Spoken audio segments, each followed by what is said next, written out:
Petit réveil au bord de l'eau à Vikanes et il est déjà temps de prendre la route en direction d'Ålesund, à 320 km de là. Un voyage qui va prendre 8 heures. En Norvège, en raison des fjords et hauts reliefs, la route est un véritable zigzag et ne comporte que l'équivalent de nos nationales. Il faut donc une journée entière pour faire 300 km, ce qui prend en France 2 ou 3 heures par autoroute. La journée commence par une traversée en ferry vers Lavik, offrant de nouveau une vue imprenable sur les fjords, les reliefs, et Kibo semble apprécier le vent frais dans le silence absolu de ce navire électrique. Par la suite, je vois des paysages parmi les plus beaux qui m'aient été donnés de voir, en particulier le Jølstravatnet, un lac que je longe de part en part avec une vue imprenable sur l'Amnanova et les montagnes environnantes. Si j'avais eu une semaine de rab, c'est ici que je serais resté pour randonner et explorer. En tout cas, je garde ce lieu de côté, et c'est sûr que j'y retournerai un jour. Je continue ma route, et nous arrivons en fin de journée dans la ville d'Ålesund, une excellente découverte. Ce qui me frappe en arrivant, et en prenant de la hauteur, c'est que cette ville est bâtie sur un archipel, à quelques kilomètres de l'océan Atlantique. Comme à Bergen, le port est le centre économique de la ville, mais cela n'enlève rien au charme du reste de la ville, avec une architecture du 19e siècle, un petit canal rappelant Annecy ou Venise, un petit port de plaisance presque romantique, et des collines et montagnes d'où la vue est imprenable, dont le mont Axla, le point de vue touristique le plus célèbre de la ville, qu'on atteint en gravissant 418 marches. Après un selfie avec un abonné, chose improbable en Norvège, un photographe local me conseille de me rendre au Storhaugen, un parc en hauteur pour contempler la ville au coucher du soleil. J'y démarre un live Instagram et profite d'une vue à couper le souffle. Kibo il découvre un peu, il entend des bruits bizarres, des mouettes et tout, il se demande où on est, il se demande ce qu'on fait. Et regardez la vue qu'on a, il y a un petit fjord en face. Et là-bas, il y a la mer du Nord et l'océan Atlantique. Et en fait, on a une vue à 360 degrés. Donc là, on a le côté port. C'est par là-bas qu'on est garé. Donc là, il y a un espèce de port où il y a plein de containers. Juste là. Vous avez la ville, le centre-ville qui est au-dessus, là. En dessous. Vous pouvez voir qu'il y a de la neige. C'est ce qu'on a vu pas mal aujourd'hui en roulant. On a vu pas mal de neige quand même. Énormément.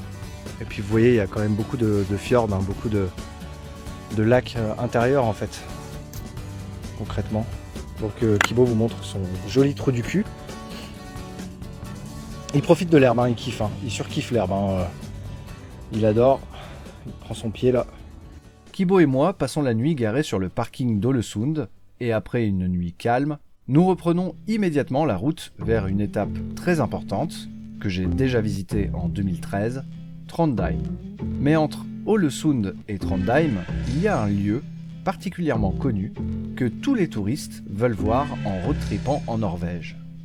La route de l'Atlantique. Si vous avez vu le dernier James Bond, Mourir peut attendre, vous avez forcément vu cette route incroyable qui enjambe de petits îlots au bord de l'Atlantique. Aussi vieille que moi, à quelques mois près, elle comporte 8 ponts, dont le Storsøysundet, qui vous emmène à 23 mètres au-dessus des eaux. Au nord du pont, un centre touristique permet de se garer et apprécier la vue, intéressante mais un peu décevante du fait qu'il n'y a aucun réel point en hauteur. Kibo en profite pour se rouler dans l'herbe humidifiée par l'océan. Ah Après une petite pause photo, nous reprenons la route vers le nord, alors que la majorité des touristes font demi-tour et retournent vers le sud. Nous passons Kristiansund et la route devient de moins en moins fréquentée. Le dernier ferry avant Trondheim est presque vide, mais l'étape ne va pas rester désertique longtemps. Nous arrivons à Trondheim, la troisième ville la plus importante de Norvège, connue pour son importante activité étudiante. Nous allons y rester 4 jours. Nous nous garons au pied de la cathédrale de Nidaros, la cathédrale médiévale la plus septentrionale du monde, et à 2 pas du centre-ville. Quand nous arrivons, nous découvrons que les étudiants de première année sont en intégration. À Trondheim, cette intégration dure 2 semaines, avec une tournée des bars d'une semaine entière.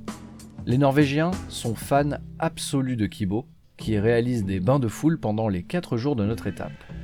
Nous avons parfois du mal à progresser dans les rues car les jeunes nous arrêtent pour le câliner, lui offrir des friandises ou le prendre en photo.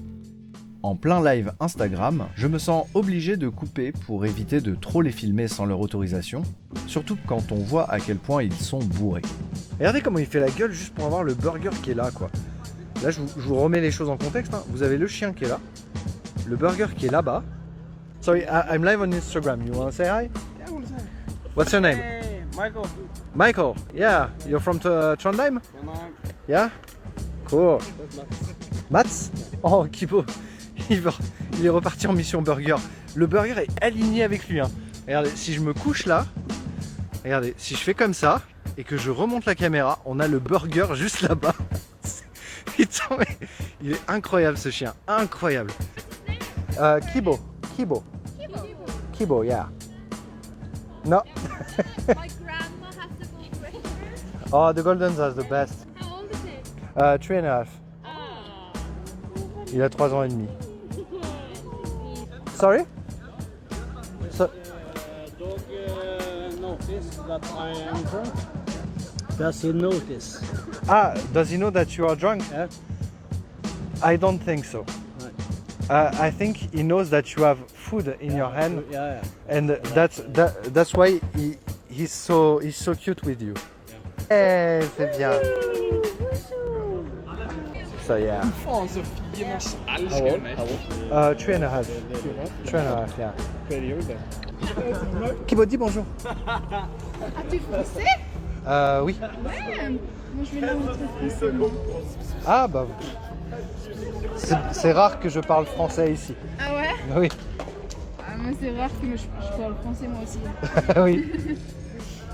Et même Kibo, tout le monde lui parle en anglais ou en norvégien. Alors... Très beau chien. Ah ouais, c'est le meilleur. Where are you from? France. Yep. We drove all the way from France. Why? We are holidays. Alors bonjour le replay et bonjour à ceux qui vont arriver. Je tenais à dire tout d'abord que je suis désolé d'avoir coupé le dernier live comme ça et c'est pour ça aussi que je reviens en live vite fait. Parce que en gros, comment vous expliquer? En gros, il y avait beaucoup de monde. Et en fait, ça a duré, je sais pas depuis combien de temps j'ai coupé le live, mais disons que jusqu'à maintenant, là où je viens de redémarrer le live, les gens n'ont pas arrêté de câliner Kibo. Genre Kibo était la star de Trondheim. J'ai jamais vu ça de ma vie. Sans exagérer, c'était non-stop. Il y avait non-stop au moins 4 personnes qui le câlinaient en même temps. Pendant, je sais pas, ça a duré quoi, 1 heure ou 2? Et Kibo il est content. Hein.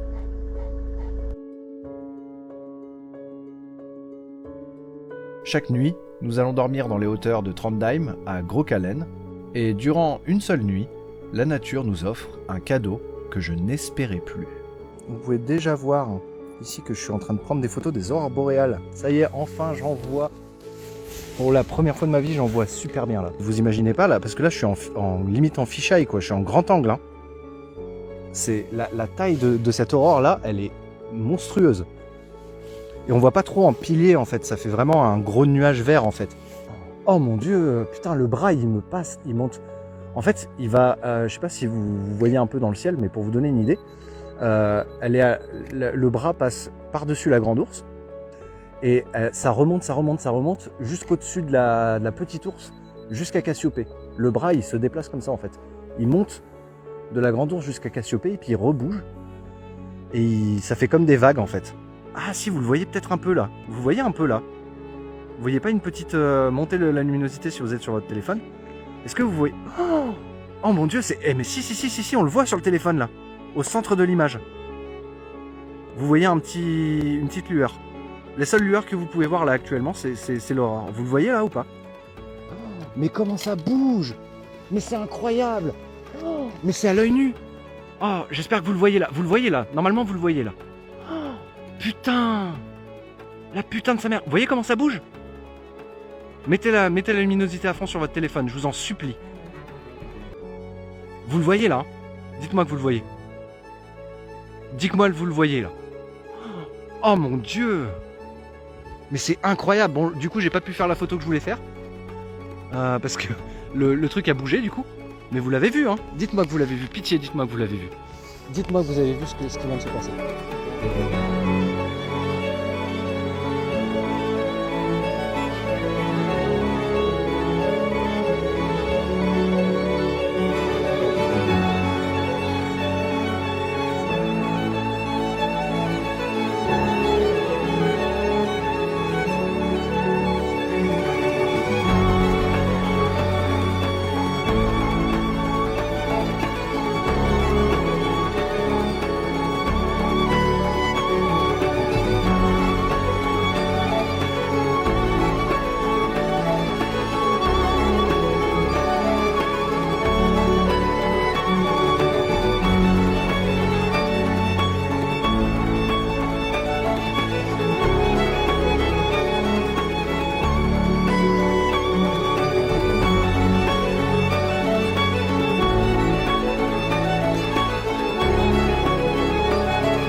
Après quelques photos, la tempête solaire s'estompe et nous allons nous coucher. On est déjà samedi et c'est le moment de continuer la route. Après une petite halte sur la plage de Korsvika, nous quittons Trondheim avec d'excellents souvenirs, de bonnes bières, des amis éphémères et des aurores boréales qui resteront gravées dans ma mémoire. L'objectif est d'atteindre Bodø à 10 heures de route de là, et pour éviter de tout faire d'une traite, je décide de faire 2 heures le samedi et 8 heures le dimanche. Le samedi soir, nous faisons une halte improvisée à Steinkjer, une petite bourgade sans prétention, mais sans aucun charme. La soirée est un peu décevante puisque les locaux se résument à de jeunes hommes faisant des tours de la ville dans des voitures de tuning et embarquant de très jeunes femmes bourrées avec eux. Nous repartons très vite pour se garer sur une plage voisine, loin de toute cette atmosphère malsaine. Départ pour Bodø. Le paysage devient de plus en plus rocheux, désertique, alors que nous entrons officiellement dans le cercle arctique. Les lieux les plus impressionnants de cette étape restent Ømervatnet, avec son lac et ses montagnes, Mo i Rana et son air de New Asgard, et cette route. Cette route si désertique, où les couleurs semblent disparaître autant que les arbres.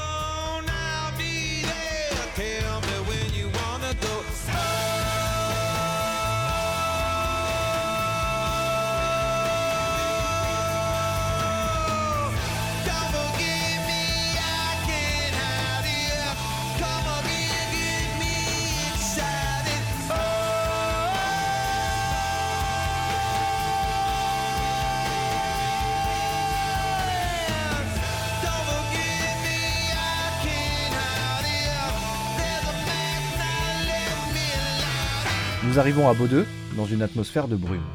Ce n'est qu'une étape de dodo puisque je veux maximiser le temps passé à Tromsø. Après un verre, nous reprenons la route dans la brume et la nuit. Une expérience terrifiante.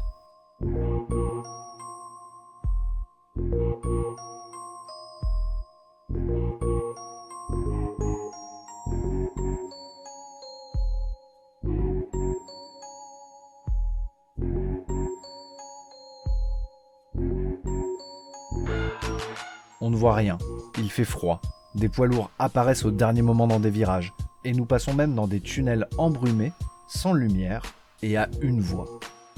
Au bout d'1h30 et seulement 70 km parcourus dans cette terreur, je décide de m'arrêter au premier grand parking venu, au bord de la route. Au réveil, je vois que nous sommes au bord du Hellandsbukta, à encore 7 heures de route de Tromsø.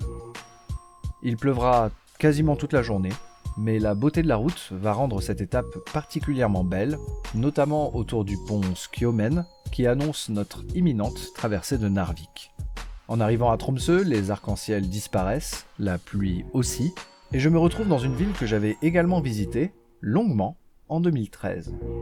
Sauf que cette fois, j'y suis bien mieux préparé et je vais y vivre des choses nouvelles.